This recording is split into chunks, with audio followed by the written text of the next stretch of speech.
Insyaallah kembali kita lanjutkan kajian tafsir kita. Malam ini kita mulai dari surah Thaha, urutan surah yang ke-20, ayat yang ke-99. Allah SWT berfirman, A'udzubillahi minasyaitonirrajim. Kadzalika naqussu 'alaika min amba ma qad sabaq wa qad atainaka min ladunna dzikra. Kadzalika, demikianlah naqussu 'alaik, kami telah mengisahkan kepadamu ya Muhammad sallallahu alaihi min amba, sebagian dari naba, berita-berita ma qad sabaq, dari umat-umat yang terdahulu.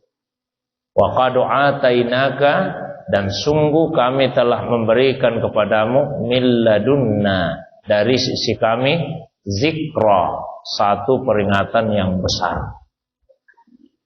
Ayat Al-Quran yang terdiri dari 6.236 ayat oleh sebagian ulama kita disimpulkan menjadi 5 bagian.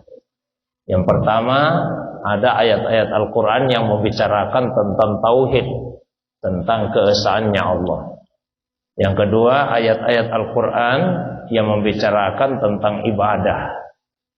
Kemudian yang ketiga, ayat-ayat Al-Quran yang membicarakan tentang al-wa'du wal-wa'id, janji dan ancaman. Kemudian yang keempat, ayat-ayat Al-Quran yang membicarakan tentang irsyad, tuntunan untuk mendapatkan kebahagiaan hidup dunia akhirat. Dan yang kelima, ayat-ayat Al-Quran yang menceritakan tentang kisah-kisah dari umat yang terdahulu. Itu 5 bagian kandungan dari Al-Quran. Nah, salah satunya tadi adalah kisah. Namun kisah di dalam Al-Quran tidak sama dengan kisah pada cerita-cerita sejarah. Kalau pada sejarah yang ditonjolkan adalah siapa tokohnya, kapan kejadiannya, dan di mana kejadiannya. Ini berbeda dengan Al-Quran yang sering sekali tokohnya tidak disebut, waktu pastinya pun tidak disebut, begitu juga tempat kejadiannya. Karena kisah di dalam Al-Quran yang ditonjolkan bukan itu semua. Yang ditonjolkan adalah ibrah, pelajaran apa yang bisa diambil dari kisah tersebut. Allah SWT mengingatkan di dalam ayat ini, demikianlah kami telah menceritakan kisah-kisah kepadamu yang berupa amba bentuk jamak dari kata naba. Naba itu berbeda dengan khabar, berita. Kalau berita sifatnya umum, sementara naba adalah berita yang besar. Jadi kalau berita-berita yang ringan saja belum disebut dengan naba. Nanti berita itu sangat penting, berita yang memberikan informasi yang besar, baru dinamakan dengan naba. Jadi amba maqadusaba, berita-berita yang besar tentang umat-umat yang terdahulu. Kemudian kami telah memberikan kepadamu ya Muhammad dari sisi kami zikra, satu peringatan yang besar. Oleh banyak ulama tafsir, zikra di dalam ayat ini dimaknai dengan Al-Quran. Jadi salah satu fungsi dari Al-Quran itu adalah sebagai peringatan. Karena itu Al-Quran juga dinamai dengan Az-Zikir. Misalnya di surah Al-Hijr Allah SWT berfirman, Inna nahnu nazzalna dzikra wa inna lahu lahafizun. Sesungguhnya kamilah yang telah menurunkan Az-Zikir, peringatan kepadamu, dan kami yang akan memeliharanya. Jadi Quran ini salah satu fungsinya adalah sebagai zikir, sebagai peringatan.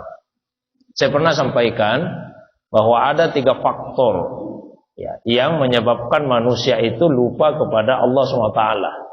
Yang pertama karena godaan iblis, yang kedua karena bujukan hawa nafsu, dan yang ketiga karena pesona kehidupan dunia.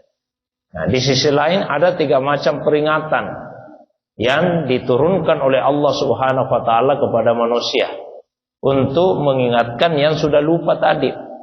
Peringatan yang pertama yang bersuara sehingga bisa kita dengar. Peringatan Allah yang bersuara itu adalah ayat-ayat Al-Quran. Maka di Al-Quran Allah berfirman, "Fadzakir bil Quran may yakhafu wa'id." Ingatkan manusia dengan menggunakan Al-Quran. jika mereka benar-benar takut akan ancamannya Allah. Kemudian peringatan yang kedua, yaitu peringatan yang mengajak kita untuk selalu berinteraksi. Semua peristiwa yang terjadi di alam semesta ini, ada gempa, ada banjir, ada kebakaran, ada gunung meletus, itu semua adalah bentuk peringatan Allah SWT kepada manusia. Qul siru fil ardi fanzuru kaifa kana aqibatul mukazzibin. Sampaikanlah kepada manusia, berjalanlah kalian di muka bumi dan perhatikan apa akibatnya jika ada yang berani mendustakan ayat-ayat Allah Subhanahu wa taala. Kemudian peringatan Allah yang ketiga, peringatan yang diam tanpa suara sama sekali. Peringatan Allah yang diam tanpa suara itu adalah kematian. Kafa bil mauti mau'izah. Cukuplah kematian itu menjadi pemberi peringatan bagi kalian. Jadi salah satu bentuk peringatan Allah kepada manusia adalah Al-Quran. Maka di ayat ini disebut wa qad atainaka min ladunna zikra. Sungguh kami telah memberikan kepadamu ya Muhammad sallallahu alaihi dari sisi kami zikra, satu peringatan. Man a'rada anhu wa innahu yahmilu yaumal qiyamati wizra. Maka siapa yang berpaling darinya, berpaling dari Al-Quran, ya, maka sungguh dia akan memikul di hari kemudian nanti beban dosa. Berpaling dari Al-Quran itu banyak bentuknya. Yang paling mendasar, berpaling dalam arti tidak mengimani Al-Quran. Nah, ini yang paling dasar. Kemudian berpaling dari Al-Quran juga, yaitu berpaling dengan tidak membaca Al-Quran, meskipun dia mengimani Al-Quran ini wahyu dari Allah, jadi dia tidak mau membacanya, itu juga berpaling. Berpaling juga dari Al-Quran jika tidak mendengarkan dengan baik ketika ada yang membaca Al-Quran. Berpaling juga dari Al-Quran jika tidak mau mempelajari isinya. Berpaling juga dari Al-Quran jika tidak ada usaha untuk menghafal ayat-ayat Al-Quran. Berpaling juga dari Al-Quran jika tidak mau mengamalkan isinya dalam kehidupan keseharian kita. Itu semua adalah bentuk-bentuk dari perbuatan berpaling dari Al-Quran. Maka siapa yang berpaling dari Al-Quran dalam bentuk apapun itu, di hari kemudian nanti akan memikul beban dosa yang besar. Khalidina fihi wa sa'alahum yaumal qiyamati himla. Ya, mereka akan kekal dalam keadaan seperti itu. Dan sungguh buruklah beban dosa bagi mereka di hari kemudian nanti. Yauma yumpahu fis-sur wa nahsyurul mujrimina yauma idzin surqa. Yaitu pada hari ketika sangkakala itu ditiup, lalu kami mengumpulkan para pelaku dosa itu zurqa, dalam keadaan membiru. Apa maksudnya dalam keadaan membiru?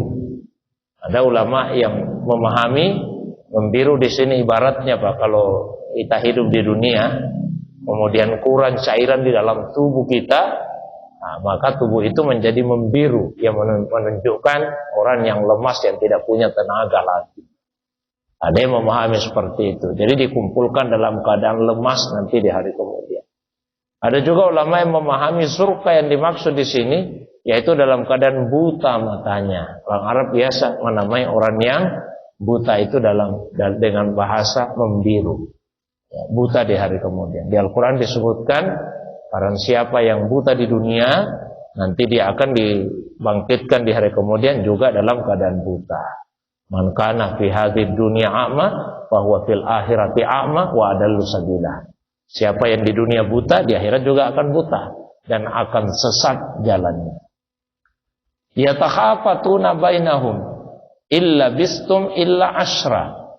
Nah, ini orang-orang kafir, meskipun sudah jelas-jelas dibangkitkan nanti di hari kemudian, lalu dibangkitkan dalam kondisi seperti itu, jelas bahwa mereka orang-orang yang akan disiksa. Tapi karena begitu keras kepalanya, mereka saling berbisik satu sama lain, lalu mengatakan, kalian tidak tinggal dalam siksa ini kecuali hanya 10 saja. Tidak lama kita disiksa ini, paling 10. 10 apa itu? Bisa 10 hari, bisa 10 bulan, bisa 10 tahun. Tapi kalau kita baca ayat setelahnya, ayat 104, di situ disebut yauman. Maka ulama lebih banyak yang memahami asran yang dimaksud mereka di sini 10 hari. Kata orang-orang kafir, tidak usah kita terlalu sedih. Meskipun kita ini akan disiksa, karena tidak lama juga kita disiksa. Paling 10 hari saja. Nah, itu perkataan orang-orang kafir satu dengan yang lainnya. Nahnu a'lamu bima yaqulun. Allah SWT kemudian melanjutkan, kami yang lebih tahu kebenaran apa yang mereka ucapkan itu. Idh yaqulu amsaluhum tariqatan illa bistum illa yauma. Ketika orang yang paling banyak alasannya, paling banyak dalihnya, paling suka mencari-cari alasan, ya, ketika ia berkata illa bistum illa yauma, kalian tidak tinggal dalam siksa ini kecuali hanya 1 hari saja. Akan mereka tetap mencari-cari dalih, mencari-cari alasan untuk itu. Wa yasalunaka 'anil jibal faqul yansifuha rabbi nasfa wa yazaruha qa'an safsafa la tara fiha iwajaw wala amta. Dan mereka bertanya kepadamu ya Muhammad sallallahu alaihi wasallam tentang jibal, tentang gunung-gunung. Bagaimana nanti kondisi gunung itu ketika terjadi kiamat? Fakul, jawablah seperti ini.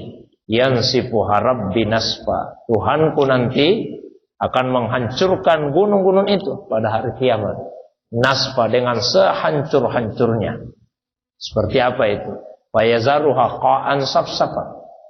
Allah SWT akan menjadikan gunung itu qa', ya, qa' dan safsafa. Qa' dalam arti datar, safsafa rata. Seperti orang yang membuat sap. Jadi gunung itu kemudian dihancurkan dan rata semua, datar semua. Begitu rata dan datarnya, la tara fiha iwajan wala amta. Kalian tidak akan melihat pada gunung itu ada yang lebih rendah, ada yang lebih tinggi. Pokoknya semua sama, datar rata semua. Ketika Allah SWT menghancurkan gunung-gunung itu pada saat terjadinya kiamat. Yauma idzin yattabi'una ad-da'iya la iwaja lahu wa hasa'atil aswatu lirrahman wala tasma'u illa hamsa. Pada hari itu mereka mengikuti panggilan dari yang menyeru, ad-da'i. Siapa yang menyeru itu? Minimal 2 tafsir ulama. Ada yang mengatakan malaikat Israfil yang meniup sangkakala. Ada yang mengatakan ya para rasul. Jadi setiap umat akan mengikuti rasul mereka masing-masing. Setiap umat ikuti da'inya, rasul mereka. La iwajalau. Tidak bisa lagi berbelok-belok, tidak bisa membantah. Pokoknya ikut saja. Umatnya Nabi Musa ikut Nabi Musa, umatnya Nabi Isa ikut Nabi Isa, umatnya Nabi Nuh ikut Nabi Nuh. Ya, kita sendiri ikut kepada Rasulullah Sallallahu Alaihi Wasallam. Nah, pada hari itu semua suara tunduk merendah kepada Tuhan. Tidak ada lagi yang berani bersuara. Fala tasma'u illa hamsa. Maka tidak ada yang terdengar kecuali hamsa, bisi-bisi saja. Tidak ada yang berani bersuara dengan suara yang keras, dengan suara yang tinggi. Yauma idzin la tanfa'us syafa'atu illa man azina lahur rahman wa radiya lahu qaula. Nah, pada hari itu syafaat tidak bermanfaat kecuali yang diizinkan oleh Allah Ar-Rahman dan diridai perkataannya. Nah, jadi ada syafaat nanti di hari kemudian. Ada yang Allah izinkan untuk memberi syafaat, ada yang berupa manusia, ada yang berupa amal. Kalau amal misalnya yang disebut di hadis seperti puasa dan bacaan Quran. Nabi SAW dalam hadis itu menjelaskan as-siyamu wal Quran yasfa'ani lil abdi yaumal qiyamah. Puasa dan Al-Quran memberi syafaat nanti di hari kemudian untuk seorang hamba. Yaqulus siyam, puasa berkata, Rabb, wahai Tuhan, mana'atuhu ta'ama wasyahwata bin nahar. Saya sudah halangi ini hambamu sehingga dia tidak makan, dia tidak menyalurkan syahwatnya di siang hari. Itu dia lakukan demi saja ini ya Allah, kata puasa. fasyafi'u fi. Maka izinkanlah fasyafi'ni fi, izinkan saya untuk memberikan syafaat kepadanya. Wa yaqulul Qur'an, lalu Al-Qur'an berkata, "Ai Rabb, mana'tuhu nauma bil-lail." Saya sudah halangi hambamu ini sehingga dia tidak tidur di malam hari demi membaca saya ini, ya Allah. Ya, fasyafi'ni fihi, izinkan saya untuk memberikan syafaat kepada Allah, izinkan. Maka puasa dan Al-Qur'an bisa memberikan syafaat di hari kiamat. Itu amal. Ada juga yang Allah izinkan bukan amal tapi orang. Tentu yang paling utama adalah Rasulullah sallallahu alaihi wasallam. Kemudian para syuhada, orang-orang yang mati syahid juga bisa memberikan syafaat. Ya, termasuk juga para penghafal Al-Qur'an. Inilah diantara orang-orang yang diizinkan oleh Allah SWT untuk memberikan syafaat. Tapi syafaat yang terbesar tentu saja adalah syafaat dari Rasulullah sallallahu alaihi wasallam. Nah, untuk mendapatkan itu mesti di dalam hati kita ada kecintaan yang besar kepada Nabi sallallahu alaihi wasallam. Lalu kemudian diwujudkan dengan banyak-banyak bersalawat kepada Nabi sallallahu alaihi wasallam. Maka salawat ini adalah amal yang sangat-sangat istimewa. Amal yang sangat istimewa. Sebelum Allah perintahkan kita untuk bersalawat, Allah duluan yang bersalawat kepada Nabi. Dan ada ulama kita yang mengatakan, amal yang kita lakukan ketika dilakukan pilihannya dua, bisa diterima, bisa ditolak oleh Allah. Jadi kita udah salat maghrib itu bisa jadi diterima, bisa ditolak. Kita baca Quran bisa jadi diterima, bisa jadi ditolak. Kita pengajian ini kebaikan, tapi bisa jadi diterima Allah, bisa jadi ditolak. Kita sedekah bisa jadi diterima, bisa jadi ditolak. Kita pergi umrah bisa jadi diterima, bisa jadi ditolak. Tapi ada satu amal yang tidak mungkin ditolak oleh Allah, pasti diterima. Apa itu? Salawat kepada Nabi sallallahu alaihi wasallam. Itu ada yang bersalawat, amal itu langsung diterima oleh Allah SWT. Karena besarnya rasa cinta Allah SWT kepada Rasulullah sallallahu alaihi wasallam. Jadi untuk mendapatkan syafaatnya Nabi di hari kemudian, berbanyak salawat kepada beliau. Nah, saya kira itu pengantar kajian kita di malam ini. Seperti biasa, saya berikan waktu yang lapang. Kalau ada yang ingin ditanyakan, ditambahkan, didiskusikan, baik yang berkaitan dengan pembahasan atau masalah agama yang lain, di luar dari apa yang saya sampaikan, saya persilakan kepada jamaah sekalian. Demikian wa ilallahi turja'ul umur. Wassalamualaikum warahmatullahi wabarakatuh.